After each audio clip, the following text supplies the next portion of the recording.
में सस्पेंड हुए सांसदों में से एक टीएमसी सांसद सुनील मंडल ने अब टीएमसी कर्मियों से आह्वान किया है कि वो भाजपा नेताओं को गांव में घुसने ना दें। आज वर्धमान में आयोजित एक कार्यक्रम में भाषण देते हुए सुनील मंडल ने कहा कि जिस तरह से संसद भवन से सांसदों को भगाया गया है, उसी तरह से आप पंचायत से भाजपा के पंचायत सदस्यों को भगाएं और उन्हें गांव में प्रवेश करने से रोकें।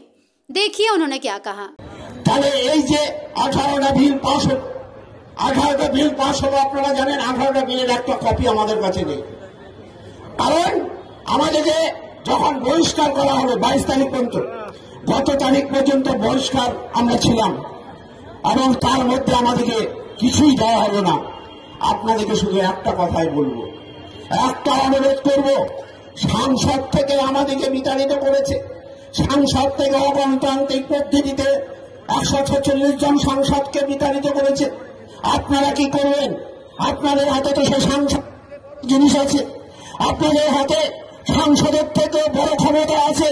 সেটা কি গ্রামে গ্রামে পঞ্চায়েতে পঞ্চায়েতে পঞ্চায়েত সমিতিতে যে সমস্ত বিজেপি সাংসদ বিজেপি মেম্বাররা আছে তাদেরকে বহিষ্কার করুন, তাদেরকে বহিষ্কার করুন, এলাকায় তাদের প্রবেশ নিষিদ্ধ।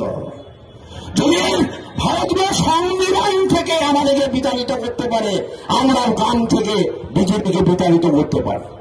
এই প্রতিজ্ঞা আমাদেরকে করতে হবে, এই জায়গাটা আমাদেরকে তৈরি করতে হবে।